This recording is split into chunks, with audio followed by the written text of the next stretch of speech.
Há um tempo atrás, eu usei esses textos para falar com vocês sobre a necessidade de aprendizado. Eu aprendi que Deus é altamente intencional. Todas as vezes que vemos alguma coisa que Ele criou, há sempre um propósito muito claro diante daquilo que Ele faz. Por mais insignificante que lhe pareça uma rocha no local, um inseto, uma folha, tudo aquilo que Deus faz, antes de fazer, por trás está uma intenção, um propósito a ser alcançado. Se nós entendemos que o êxito de Jesus ao passar por esta terra tinha a ver com a intenção daquilo que ele fazia, ele era alguém que não fazia nada por acaso, sempre atendia a uma agenda, um cronograma, e por isso ele obtinha sucesso. Nós estamos num culto de campanha, eu estou voltando de Israel, e todas as vezes que eu me deparo com uma situação de aprendizado, eu procuro retirar o máximo possível. E do guia que estava comigo, ele me disse algo, apesar de não ser cristão. Ele me disse que o êxito de Jesus estava em sempre fazer as coisas para os outros. Basicamente, você só vai encontrar uma oração feita por Jesus em prol dele mesmo. Se possível for, aparte de mim este cálice. Todas as outras coisas que ele fazia, sempre estava focando outras pessoas. Até para seus algozes, aqueles que o estavam crucificando, ele diz: Pai, perdoa, porque eles não sabem o que fazem. Era sempre para curar alguém, para ressuscitar alguém, para libertar alguém, para mudar a vida de alguém, porque me parece que a receita do sucesso de um indivíduo é melhorar a vida do outro indivíduo. Quanto mais focado eu tiver em melhorar a vida das pessoas, provavelmente mais êxito eu vou ter. Quando eu olho para uma vida que só pensa em si mesmo, parece que ela está desconectada com Jesus, porque o propósito sempre foi o próximo. Mas eu quero que você entenda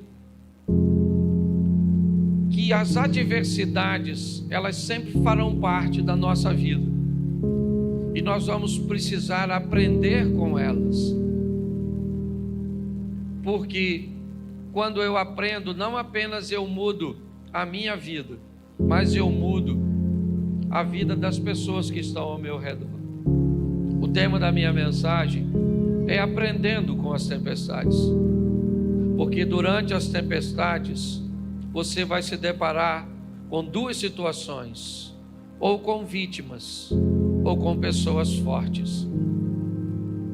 Todas as vezes que você enfrenta uma oposição, todas as vezes que você enfrenta uma adversidade, das duas uma: ou você sai dela como uma vítima, como alguém que sofreu consequências danosas, como alguém que saiu prejudicado, saiu infeliz, saiu ferido, ou você sai como alguém que saiu mais forte, mais preparado, mais habilitado. Então todas as adversidades que vêm, elas trazem consigo, e aqui eu separei 4, que eu vou tratar como tempestades, como ambientes que geravam desconforto para aqueles que estavam vivendo. Vai ser rapidinho. Coloca para mim na tela Jonas, capítulo de número 1, verso de número 4. Vai aqui a primeira lição. Jonas 1, 4. O Senhor, porém, fez soprar um forte vento sobre o mar, e caiu uma tempestade tão violenta que o barco ameaçava arrebentar-se. Eu acredito que esse é um texto muito conhecido, porque é a história do profeta que resolve desobedecer a Deus e fugir. Ele não está muito interessado em fazer o que Deus está mandando, porque o que Deus está pedindo ao profeta não é aquilo que ele quer fazer. E quando ele se depara com essa situação, ele busca fugir. Mas fugir para onde? A Bíblia nos diz: de onde fugiríamos da face do Senhor? Se fizermos nossa morada nas estrelas, de lá ele nos derrubaria. Mas preste atenção: todas as vezes que alguém resolve desobedecer, ele precisa estar preparado a lidar com as consequências da desobediência. O que normalmente nós temos tendência a chamar de castigo. Eu tenho falado isso muito para a igreja. Utilize as palavras certas, as colocações certas, e provavelmente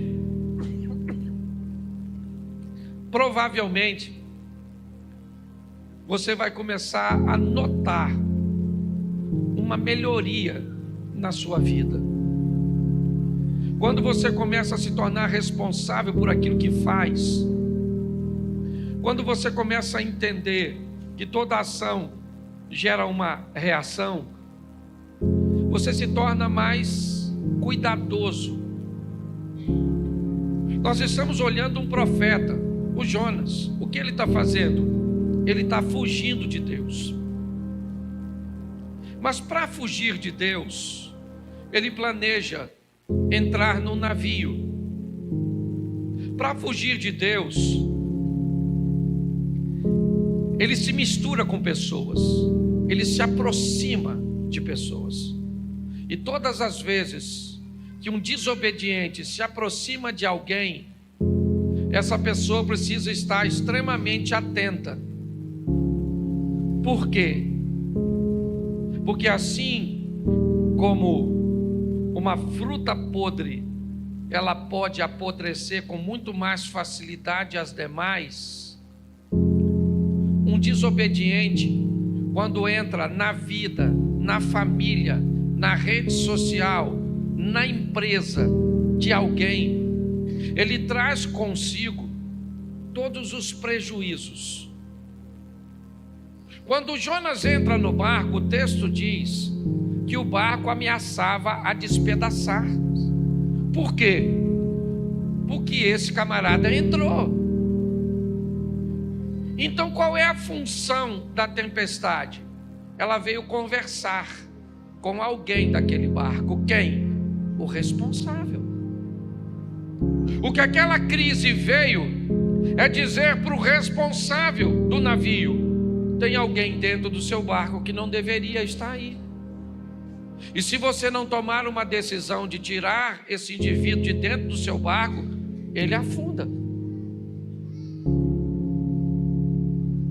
Quando nós vamos nos relacionar com alguém, é muito importante, principalmente se essa pessoa está vivendo crises, adversidades.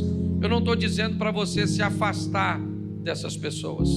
Eu só estou dizendo para você buscar fazer uma leitura, porque aquilo está acontecendo.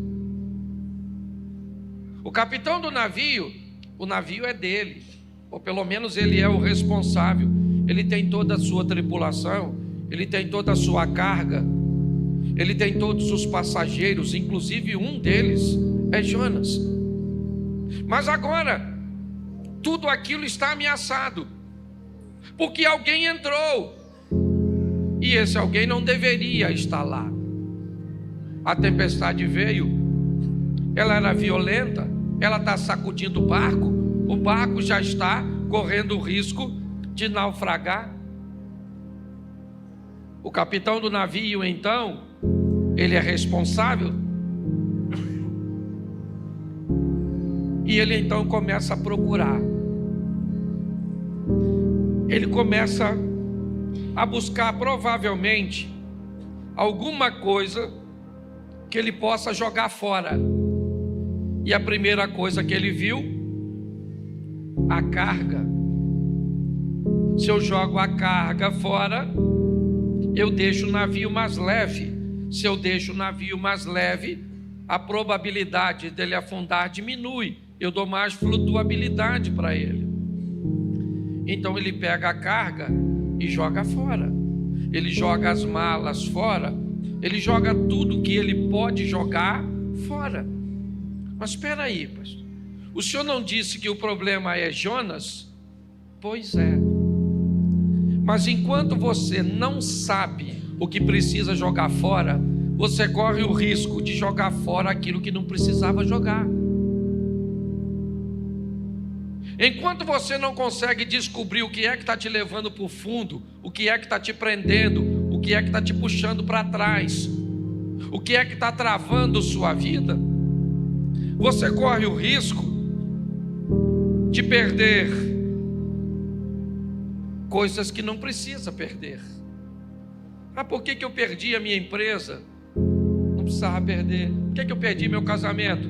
Não precisava ter perdido. Por que eu perdi meu filho? Não precisava ter perdido. Por que eu perdi isso? Por que eu perdi aquilo? Por que eu perdi aquilo outro?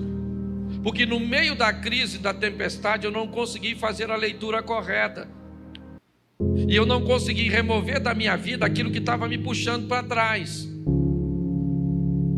E quando eu não faço isso, eu começo a perder coisas que eu não precisava perder. Ele jogou tudo fora. O barco está vazio, mas vai afundar. Quando de repente ele vai no porão do navio e se depara com Jonas, um homem dormindo. Ele não sabe quem ele é. Ele simplesmente acorda e diz para ele o que está acontecendo. Vamos lá no convés, cara. Você não está notando que esse barco vai afundar? Vamos embora, vai clamar o seu Deus. E quando ele puxa Jonas para o convés, preste atenção, eu já falei isso aqui.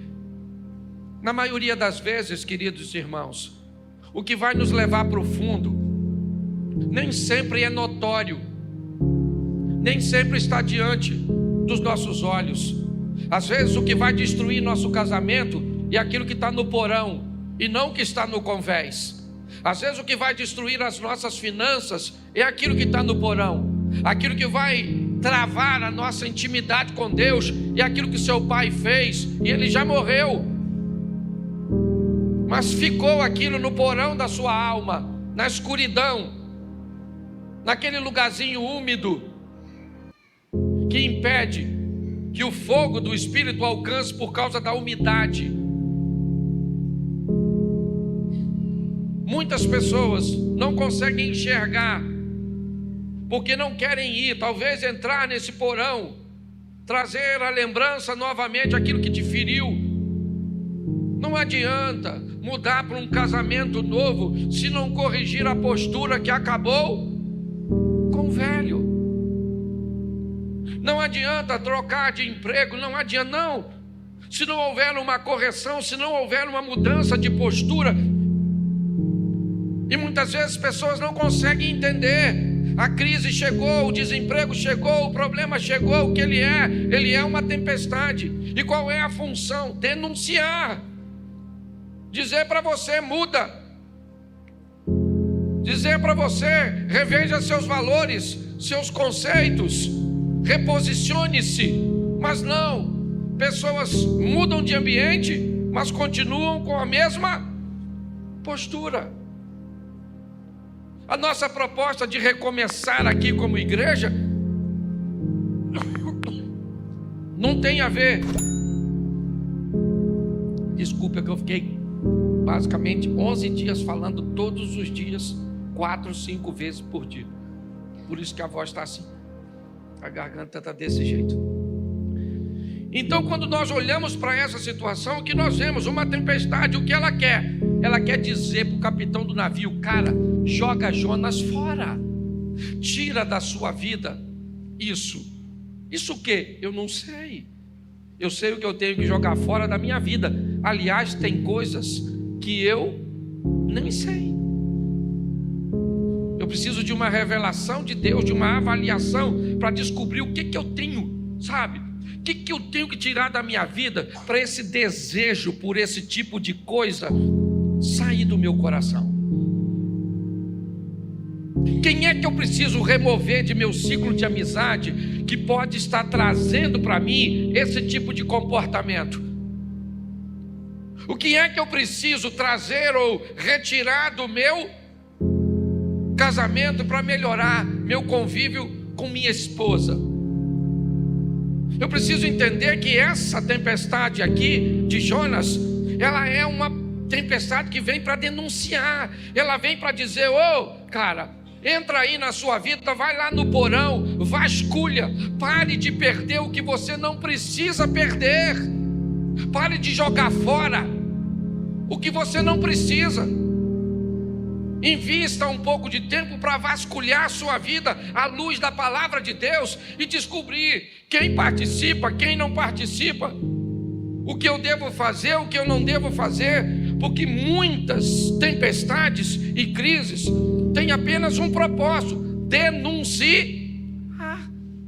Tira, quanto mais rápido você tira. Presta atenção, cadê o Jonas? Joga o Jonas fora, a tempestade está aí, eu jogo ou não jogo? Presta atenção, o Jonas falou, o problema sou eu. Ele falou para o capitão, está no texto, depois você lê, mas ele não pulou. Porque ele poderia falar: gente, ó, o problema da tempestade sou eu, fica tranquilo que eu pulo. Mas não é função do problema sair da sua vida. É função sua dizer: eu não quero você aqui. Somos nós que temos que decidir. O capitão do navio fica com medo de jogar. É lógico que ele está com medo, ele está desconfortável. O que ele está pensando? Se a vida desse cara é tão preciosa para causar tudo isso, se eu jogo ele fora, corre o risco do barco afundar.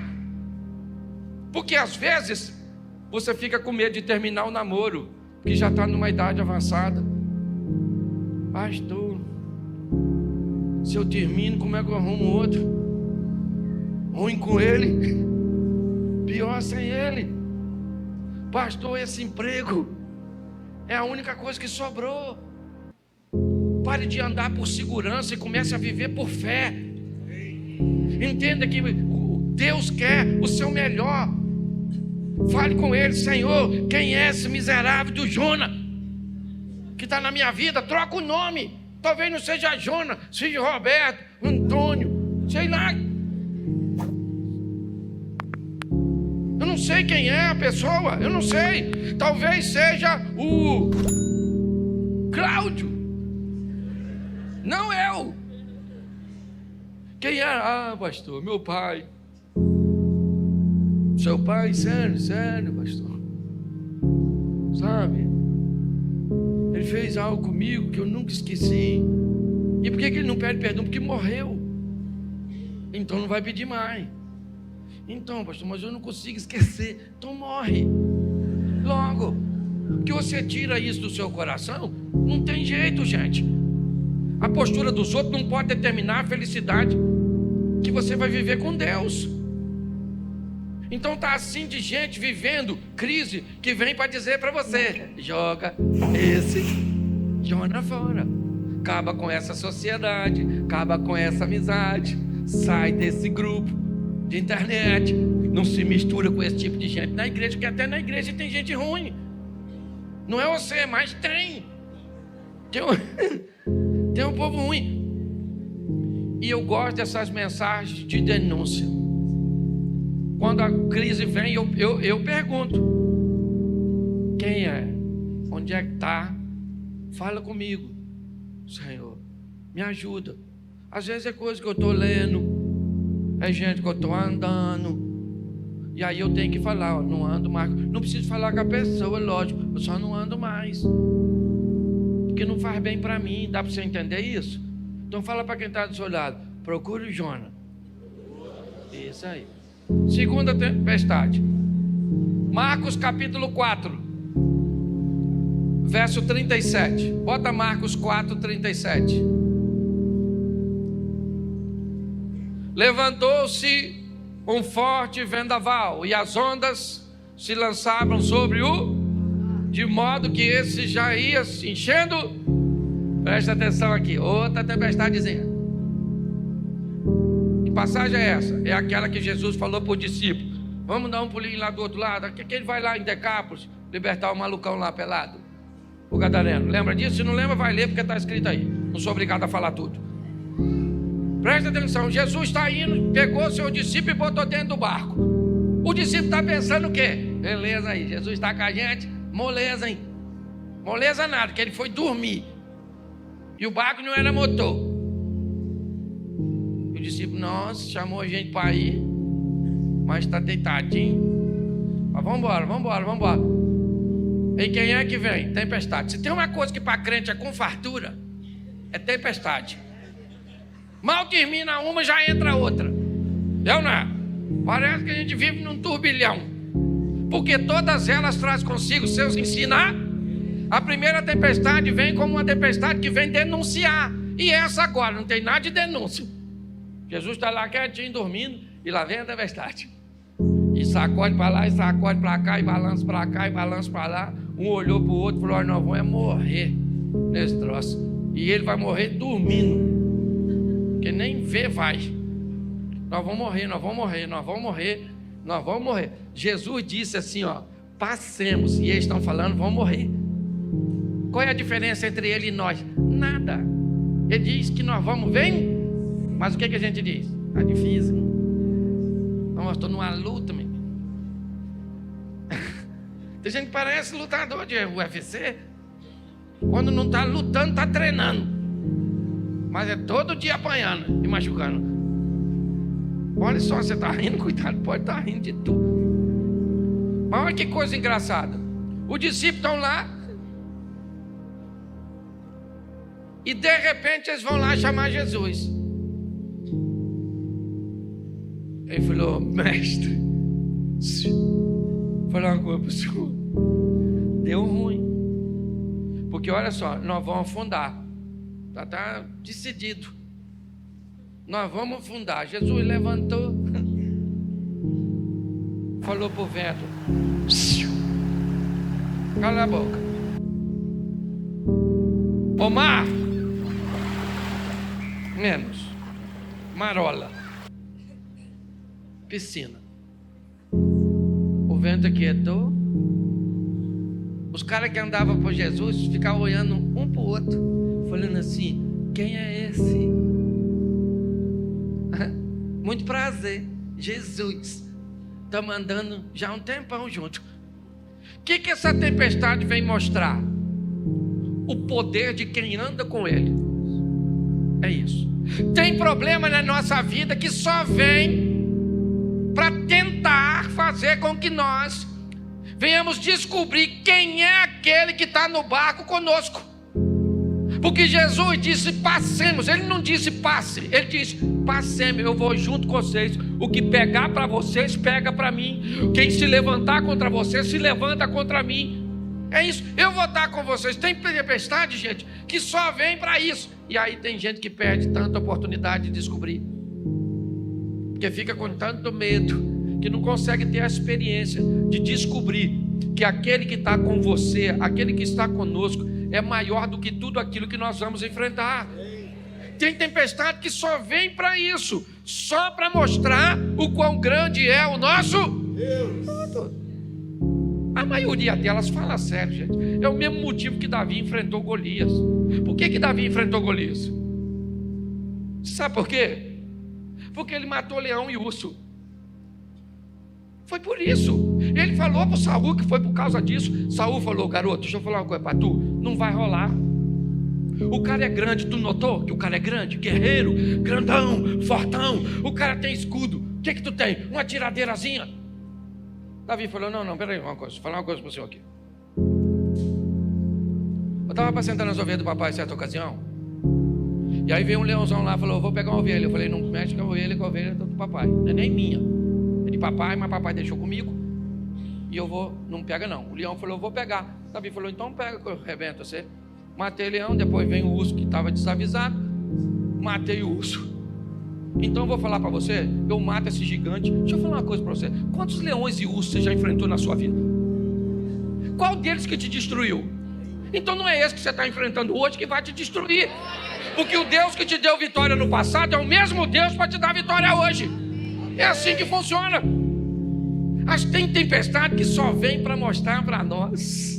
Se eu desse oportunidade agora, estava assim de gente para falar, pastor, sofri pra caramba em 1900 e quase morri, mas Deus me salvou. Já tive 3 cânceres e não morri. E não sei o que, já fui atropelado, já fui isso, já fui aquilo outro, já sofri isso, achei que minha vida acabou. E olha eu aí. Porque tem tempestade que só vem para isso. Ela não vem para denunciar. Não é porque você está em pecado, está fugindo. Às vezes você está maneiro. O discípulo estava lá. Jesus falou, vamos para o outro lado. Ele falou, claro. Mas o Jonas falou, não vou. E a tempestade do Jonas vem para denunciar. Tem desobediência aqui? Sim ou não? Sim ou não? Não nessa aqui do barquinho. Tem ou não? Então tem tempestade para obedientes também. Que não tem uns malucos aí dizendo que só sofre quem está em pecado. Aí você não está e fica caçando. Nossa. O que eu tenho que parar de fazer? Jonas, cadê Jonas? E Deus está falando, não é essa. Trocou de tempestade. Avança. O Jonas é na outra. Velho Testamento, você já está no Novo. Essa aqui não é para porque você está em pecado, é porque eu quero te fazer crescer. Quero fazer com que você descubra o quão poderoso eu sou na sua vida. Eu vou me levantar no meio da tempestade e vou dizer, cala a boca, porque quem está aqui dentro está comigo, pronto, acabou. Então tem tempestade que é desse jeito, gente. Pare de achar, nós viemos de uma cultura esquisita. Tudo que o indivíduo está sofrendo, caça pecado. Não, parece um caça-fantasma. O que você fez? Eu não estou desempregado. Desobediência. Você não é dizimista. Rapaz, não sou agora porque estou desempregado. Então tem alguma coisa. Abre esse coração. Que pecado tem? E você sai caçando. Cadê Jonas?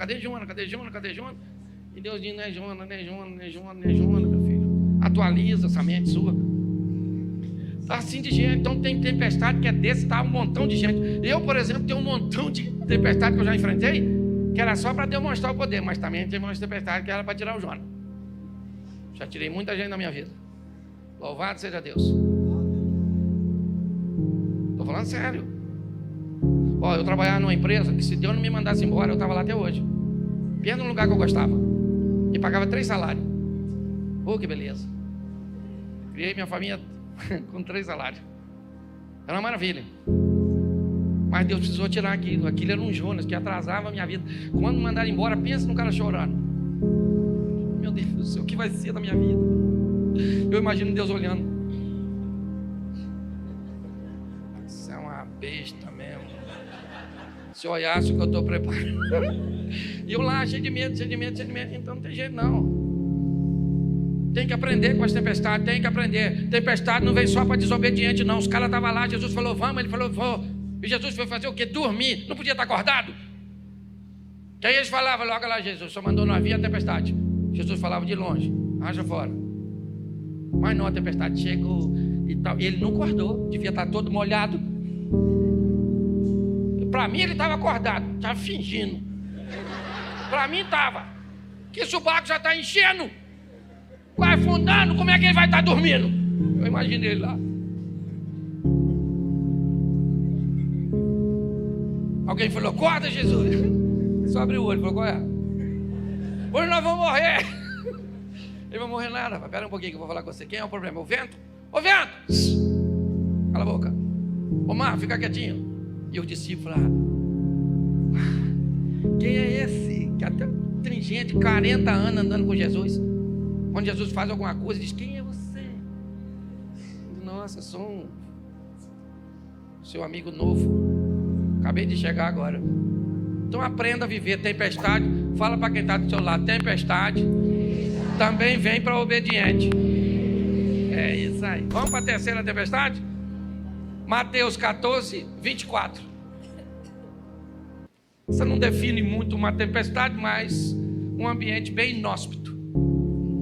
Mas o barco já estava a considerável distância da terra, fustigado pelas ondas, porque o vento, soprava contra. Presta atenção. Na tempestade anterior, Jesus disse: passemos para outra margem. Sim ou não? Nessa, agora Jesus falou: vão vocês que eu vou depois. Por isso que o texto diz que Jesus obrigou, compeliu, insistiu, mandou, porque os caras não estavam a fim de ir. Se da outra vez com ele foi ruim, agora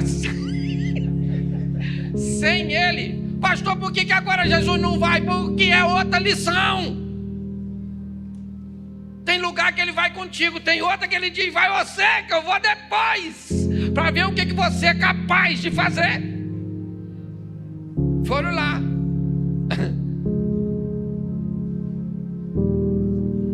3 horas da manhã, tudo escuro, Jesus foi andando em cima d'água, não visou como é que ia.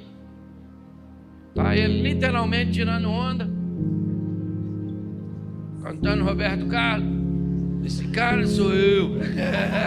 Eu imagino ele andando assim, batendo um papo, tal, conversando com as ondas. De repente os discípulos estão lá, tudo assustados. Nossa, tudo escuro. Hoje ele mandou a gente vir, não veio, falou tratante. Gente, desde quando eu me converti, estão falando que Jesus está voltando. Até hoje não voltou. É verdade, eu estou mentindo não, que ele vai voltar, ele vai, mas que voltou, não voltou. E os discípulos estão lá, e volta, não volta, não volta. De repente parece um cara andando em cima d'água, um holograma. Alguém falou. Ou um fantasma. Ô gente, se você está tudo escuro, aproximadamente 3 horas da manhã, tu já está com medo desgraçado. Alguém parece uma imagem em cima d'água, um infeliz de dentro do barco, era discípulo. Provavelmente um Judas Iscariote, um Tomé. Falou: fantasma. Ninguém correu, não tinha onde correr, estava em alto mar.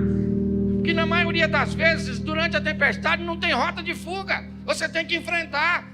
Tempestade não é para te destruir, nem para você fugir, é para que você veja o que Deus é capaz de fazer, ou o que você é capaz de fazer, porque na anterior, quem fez foi Jesus. E nessa, está ventando, ó, ventando, Pedro,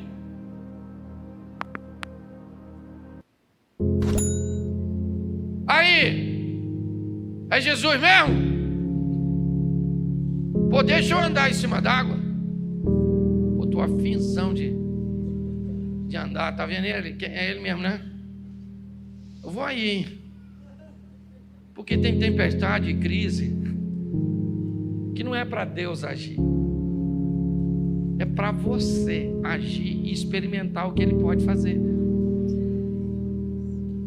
Você lembra Moisés? Moisés é um cara maneiro, sim ou não? Um cara de oração, não era? Pô, um cara maneiro. Quando o faraó vem pegar ele, ele vai orar. Aí o joelhinho dele: Senhor. Deus falou assim: melhor levantar, filho, que o faraó já está chegando. Você não tem um negócio aí na mão? Toca aí, meu filho, vai embora. Tem a ver comigo não, tem a ver com você. Muitas crises que nós estamos vivendo, elas só vêm porque Deus quer criar em nós um poder de reação. O que Deus está querendo dizer é: acorda, pare de pedir para eu fazer alguma coisa, porque o que tem que fazer eu já fiz, eu dei a garantia para você. Agora está na hora de você agir. Nós temos que entender isso. Essa é uma tempestade que vem para que Pedro, e eu gosto disso, porque ele é único. Tem 12 camaradas dentro do barco, mas só ele vai sair. Isso é bem legal. Talvez não seja muito agradável ver no meio de 12 discípulos apenas um ter coragem de olhar para aquela situação e dizer: isso é uma oportunidade que eu tenho de viver o sobrenatural. Eu vou andar sobre as águas, eu vou caminhar sobre elas. Mas e os outros? Não é problema meu. Eu sei que eu quero. Jesus, deixa eu andar sobre as águas. Jesus falou: vem, querido. Não faz sentido, Jesus, fazer isso, gente. O que tinha lá onde Jesus estava? Nada. Jesus está indo para onde? Para o barco. O que Jesus deveria ter falado para Pedro? Me espera aí que eu já estou indo. Não faz sentido você vir aqui, Pedro. Você quer vir aqui fazer o quê? Eu quero ir aí viver o sobrenatural e pronto. Eu quero experimentar isso. Gente, tem tempestade que vem na nossa vida só para que nós venhamos conseguir forças para tomarmos decisões que não tomaríamos. E pior, paramos de criar essa linha de uniformização, fazer o que todo mundo faz, pensar o que todo mundo pensa, porque o grande desafio de viver com Jesus é entender que ele foi um cara ordinário e um cara extraordinário. Essa foi a grande dificuldade do povo que viveu com ele naquela época e hoje. Durante 30 anos ele vive uma vida ordinária, comum. Quando ele chega em Caná da Galileia, ele faz um milagre e ali começa a nascer um Jesus extraordinário. Alguém que fazia coisas que ninguém fazia, que agia como ninguém agia. Sabe qual é o problema? O Jesus que a maioria das pessoas vivem é o ordinário, é o comum, é aquele que é filho de Maria, é filho de José, seus irmãos estão ali, morava naquela casa da esquina. Tem crise que vem para mostrar que nós podemos, através delas, ter as oportunidades de viver com Ele coisas extraordinárias. Eu já cansei de falar isso aqui, mas num culto como esse, imagine que essa passagem aconteceu ontem, terça-feira, e hoje o culto está acontecendo, e eu fosse um dos 11 discípulos que fiquei no barco, e eu diria para toda a igreja, dizia: gente, deixa eu falar uma coisa para vocês. Ontem eu estava no barco e eu vi 2 homens andando sobre as águas. Mas o Alexandre poderia se levantar aqui dentro da igreja e dizer: pastor, empresta o microfone. E ele poderia dizer: gente, só para ficar registrado, um dos 2 homens era eu. Fui eu que saí junto com Jesus. Porque quem fica no barco só conta milagres a respeito dos outros, e quem sai do barco conta milagres a respeito de si mesmo. A questão é quem você quer ser. É isso. É a hora de agir. Todos estavam com medo, inclusive Pedro. Não foi fácil. Pastor, como é que o senhor disse que ele está com medo se ele saiu? Ele esboça isso quando está chegando, ele começa a afundar. Jesus disse para ele: homem de pouca fé, segura aqui. Então a terceira tempestade, ela vem como uma oportunidade de nós fazermos. A primeira é uma que denuncia, joga fora aquilo que está te levando para o fundo. A segunda é aquela que te dá a oportunidade de ver Deus agir a seu respeito. A terceira é aquela que dá a oportunidade de você agir a seu respeito. É assim. E agora a última é Atos dos Apóstolos. E eu deixei a pior por último. Capítulo 27, verso 18. E depois do 18, nós vamos ao 41 e o 44. Vamos ao 18 primeiro. No dia seguinte, sendo violentamente castigado pela tempestade, começaram a lançar fora a carga, o mesmo padrão da primeira tempestade, trazer alívio. Coloca para mim o 41. Mas o navio encalhou num banco de areia, onde tocou o fundo. A proa encravou-se e ficou imóvel, e a popa foi quebrada violentamente das ondas, ou pelas ondas. Verso 44.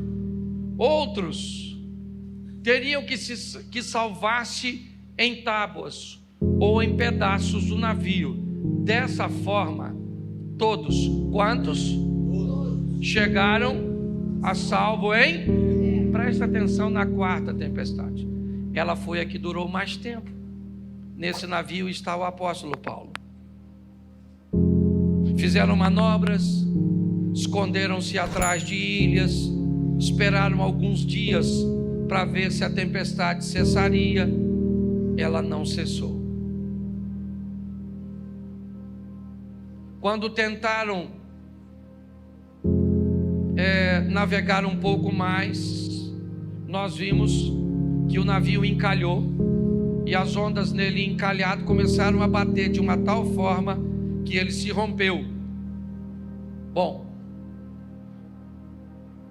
o navio do capitão, ele jogou Jonas e foi embora em direção a Tarsis, a Espanha.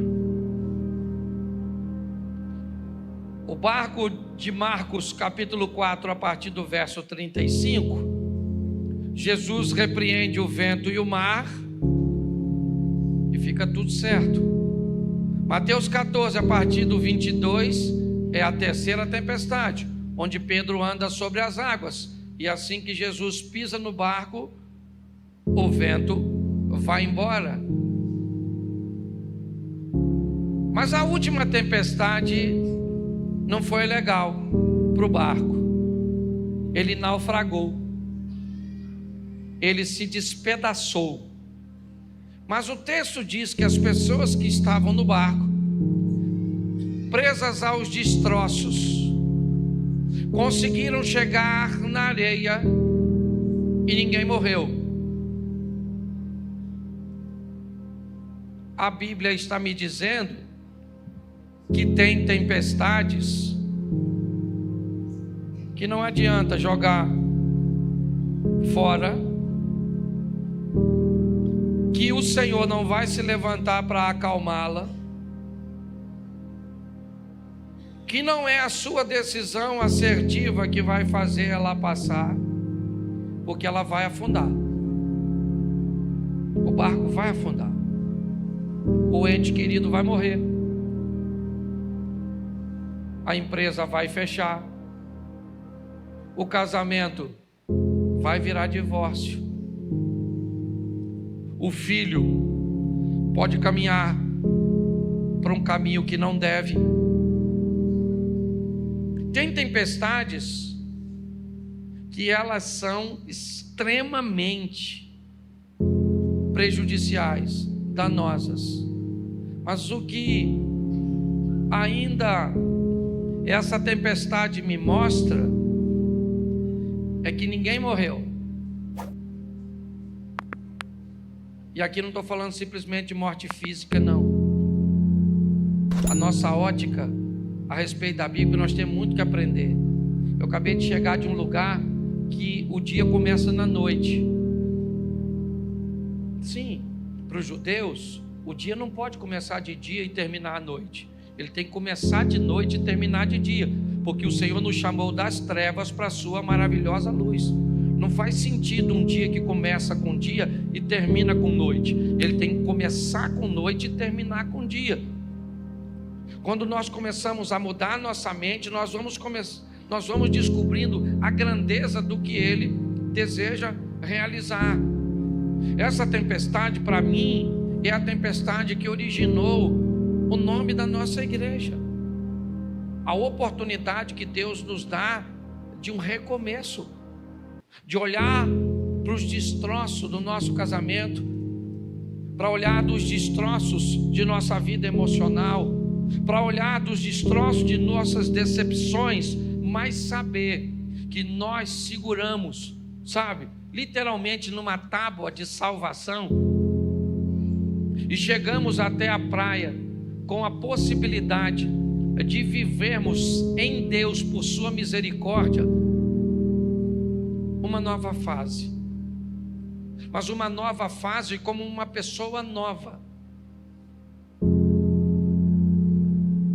Por quê? Porque a tempestade, ela afundou meu navio, mas ela não tirou a minha vida. Ela me deu a oportunidade de viver uma nova experiência.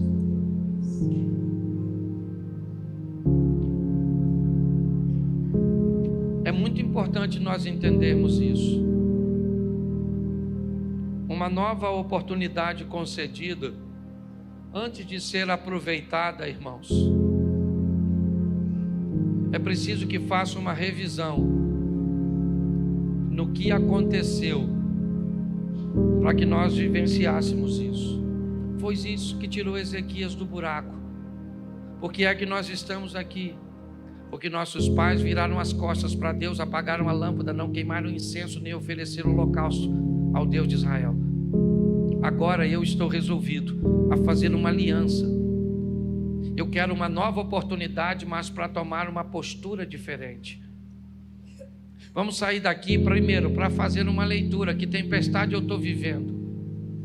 Eu não vou pedir para você levantar a mão, mas a maioria de nós sempre estamos envoltos numa tempestade. Pastor, eu acho que a minha é a oportunidade de achar o Jonas, que aliás, até tem gente que já sabe quem é, ou onde o Jonas está, mas tem medo de jogar ele fora. Outro já diz: nada, pastor, essa aí é porque Deus vai se levantar a meu favor. Beleza, você vai ver a mão de Deus.